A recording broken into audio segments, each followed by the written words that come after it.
Hi everyone, my name is Manika and welcome back to my channel. Today's video is going to be all about the Anastasia Beverly Hills Subculture palette. And excitingly enough, this review is in collaboration with the lovely Mel from Aussie Beauty Talk. I'll link her video down below for you to have a look after you watch mine. And I'd like to talk to you guys in regards to colour, quality, especially because that's a huge concern at the moment with a lot of people saying that, you know, they're not pressed properly in their pans.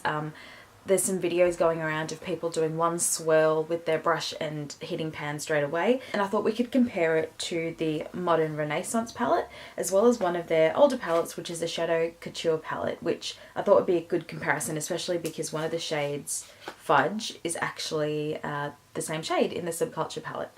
Firstly, if you have me on Instagram, you would have seen me attempt to do several different eye looks. I'll insert them here as I talk about them, but I was trying to do a look and just nothing worked for me. Every time I'd blend, it would just go muddy and it would just all kind of blend together and look grey.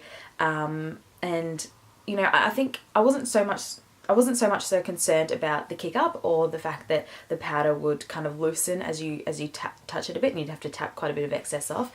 It's more when you blend the colours together, they blend into like this murky green or this murky purple, well, depending on which colours you're using. So then I tried blending, I tried different primers, different bases, even just, you know, concealer with powder on top, and let's see if that works. I actually used concealer and I set it with Dawn, which is one of the shades in here, and then went over it and it was still not working for me and I got really frustrated, and then I kind of just tried taking the brush that it actually came with and I used it to just pat. So I'd pat, you know, if one colour's here and one colour's here, and I'd pat till they're about touching, and then I'd just take, I've got like fluff from my scarf sticking to me, and then I just take the blender side of the brush and I just slowly just like kind of almost just push the pigment together, not so much like blend in big buffing strokes, but just kind of push it together, and that kind of worked for me the most. But I kind of wish that I had known that before I sat there and tried to do so many different looks, and I was like, oh my god, I'm terrible at eyeshadow. And, you know, I'm not the best, but I thought I could do at least, you know, one or two looks. But anyway. So Subculture is a sister palette to the Modern Renaissance palette, which it's a very, very different colour scheme. As you can see, it's very warm toned, it's got pinks, burgundies, burnt kind of shades, whereas Subculture has a very different thing going on. It's more of a greens and purples and cool toned kind of palette, which I really, really like. I like the diversity between, or the difference between the two palettes. So Modern Renaissance is meant to be which is the top one, is meant to be the day palette, while Subculture is meant to be, you know, the night palette. And I really liked the idea behind that, because you know, it's pretty cool having a sister palette that isn't so much, it's kind of like, you know, the evil twin kind of thing. They both have the velvety kind of suede cover, which obviously is probably not the best material to have such a pigmented eyeshadow in, because even now I have green all over my hands, and just touching Modern Renaissance is freaking me out because I'm getting like splodges on it and everything. Subculture has obviously darker packaging, so it's a little less intimidating, but it does show when you have lighter shades smudged into it. There are 14 shades altogether, 3 of which are shimmer. So Cube is a shimmer shade. Ooh, my fingers are very dirty. The 3 shimmer shades are Cube, Electric and Adorn, which is Cube, Electric and Adorn. Sorry if my fingers are dirty, I've just got shadow all over them. These are really pretty shades. They are pretty pigmented. They're really pretty shades. My favourite is probably Electric, because Electric and Cube kind of work as shadow toppers, so they really pop when you put them over matte shadows. Adorn's kind of your just metallic-y bronze kind of shade, but yeah, Cube and Electric are beautiful. I'm wearing Electric on my lids now, and it's basically just picked up the green that's underneath it, and actually yellow, because I put yellow in the centre, and it's just kind of picked up on that, and it's just made it like glow even more. They have an insane amount of pigmentation. For example's sake, I just want to show you the difference between Fudge in this palette, which is that brown shade here, and Fudge in this palette, which is a Shadow Couture palette. I think this came out 2 years ago. 2 years ago? I think so. Right, so I've just got Fudge on from Shadow Couture on my finger, and I'm just going to go once across. So that's what it looks like. I like this shade to deepen my crease and also to kind of like blend outwards. And then this is Fudge from the Subculture palette, so just whoop. So I just pressed my finger in there slightly and it's left a dent.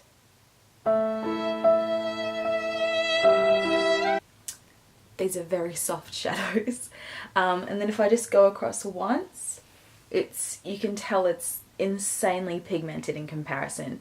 I thought Fudge from Subculture was, I thought Fudge from Shadow Couture was pretty damn good, but Subculture's just come in and gone, nope. As you can see, Shadow Couture the Shadow Couture version of Fudge doesn't show up as well as Subculture does, and that's because Subculture's pigment it's softer in the pan, and you don't need as much pigment to make it show up. Axis, I've just dipped my finger in there.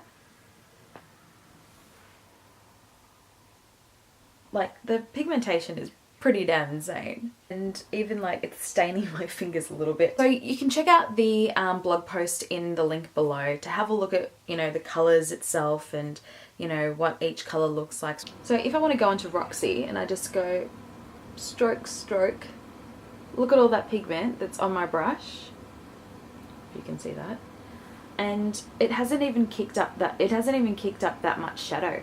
So really the best way to pick up this colour is to just stroke it softly. That sounds weird, and you'll get more than enough shadow to go with. So I think that's the best way to kind of deal with the kick up that comes out of it. The kick up's actually a good thing in matte shadows because it means that it's blendable, and it means that it gives you enough powder to blend with. I don't necessarily think it's the end of the world that it does have, just kick the camera. I don't necessarily think it's the worst thing in the world that it does have quite a bit of kick up. The Modern Renaissance palette does have kick up as well. I think the issue is it doesn't have, you know, as much kick up or whatever, but I've always felt that I had to do the whole pat thing with this one as well. So, like, this process is also the same with the Modern Renaissance palette. When I first got this palette, I did notice that there was quite a bit of kick up, but it wasn't, didn't really feel like it was as big of a deal. Subculture definitely has more kick up than the Modern Renaissance does. It feels like it's a lot less lightly packed. But in saying that, I feel like you get more of a pigment hit. And I'm just going to pick up one of the shades from here and show you the exact same thing. So if I want Red Ochre, and I go 1, 2, there's a little tiny bit of powder, but not a lot. And then I'm just going to swipe it on my arm. Let's swipe it here. So I do honestly think that if you pat and then blend onto your eyelid, you won't have as much kick up as you would if you swirled in your pan, in your shadow pan. In saying that, I think I guess it's something that, you know, some people may think of as a bother, and some may not even care. But so I was in a rush to do my eyes, and I was patting, but, you know, I wasn't doing the kind of hit slide. I was like, yep, pat, then trying to get it on my eyes. And I'll just insert a video of what my palette looks like after I did that.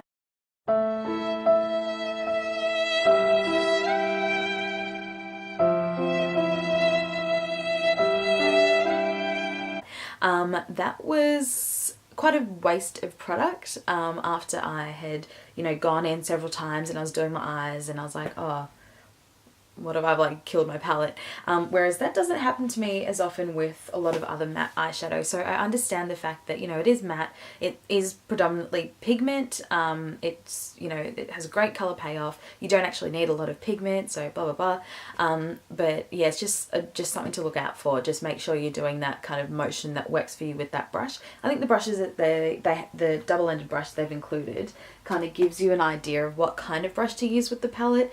I do like the tightly packed bristles in the short end. It picks up a lot of product, and then when you apply it onto your eyelid, it kind of just packs it on as well. The bristles at the end, I don't like dipping this into the palette because it gives you that kind of, it presses up against the pigment and just kind of, well, it unbonds it and makes it kick up. But it is good to kind of just go in between the two joins of lines and just kind of blur it a little bit.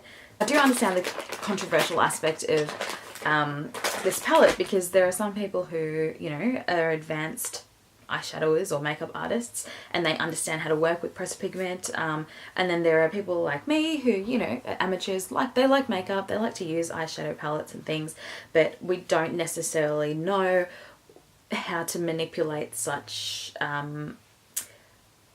soft pigments, and I think that's kind of, that may be playing into the whole controversy.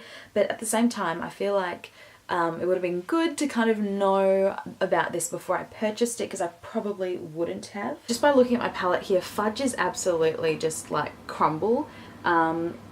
It's the softest shadow in this whole palette, which is really disappointing because it's one of my favorite like transition-y crease colors. The palette has some gorgeous pigments. It has some really nice shadow toppers with Cuban Electric, you know, Edge, New Wave and Dawn, just yellow shades. I've really liked, I went out yesterday with just yellow on my eyelids and like a burgundy lip, and I was like, I'm rocking this. The green, so Axis and Rowdy, the two end colors, I'm not going to lift my palette up to show you because I feel like Fudge is just going to crumble to the floor. Axis and Rowdy are very dark colors. I personally find them a bit difficult to work with. Destiny is a light kind of military green color, which is nice, and All Stars are nice to work with, so is Mercury. So I think all colors are pretty decent and easy to work with, except as soon as you chuck in Axis and Rowdy, it gets quite difficult to not let it get muddy and that murky green or that murky, well, maroni purple. So that's where that kind of pat blend technique thing comes into play. Apart from that, it's a really nice palette. The colours are beautiful. You know, the formula is a bit contestable, but I think if you wear this and treat them as just pressed pigments and use other shadows to blend them out, and other shadows to, you know, kind of do your transition, your crease, your everything, and then just pop this on the lid or something like that, I think you'll be totally fine. I think that's the route that I'm going to stick to from now on, because I've tried quite a few looks and it's just been very frustrating. Should you buy this palette? I don't know. It's totally up to you. It's totally up to your skill level, what you think you can achieve. As a brand, I love Anastasia Beverly Hills, and I just really wanted to love this palette so bad, but I find it a little bit difficult to use. I'm happy to admit that. It may just be my skill level. But yeah, if you guys have any other different thoughts, please let me know in the comments down below. And don't forget, so my camera was super rude and cut me off, but thank you so much for watching, you guys. I know this video was a whole bunch of like thoughts all over the place, but I've condensed it all into a blog post down below if you want to have a look at swatches and things like that. Don't forget that this is a collaboration with the beautiful Mel from Aussie Beauty Talk. I'll link her down below. I'll link her link below as well, for you to have a look. She may have some different thoughts. I don't know. Let me know if you have this palette down below in the comments, if you found it's worked for you, your opinion of it. I've heard very mixed reviews, and I personally again think that it's just based on a level of skill, expertise, or just experience with working with this kind of pressed pigment before, which I do not have, so which is why I probably struggled at the start. I do think I'm getting the hang of it, which is really exciting.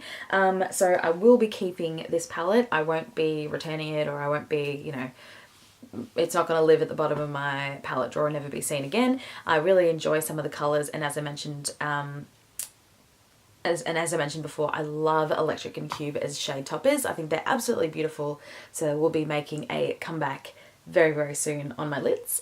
That's about it. I am sure I am missing things. I have not been, you know, I didn't write down my thoughts and organize them or have some kind of flow in my mind. I just kind of blurted stuff out, so I'm pretty sure I've missed some things. Hopefully not a lot. If I have, it's probably going to be in the blog post. But yes, thank you so much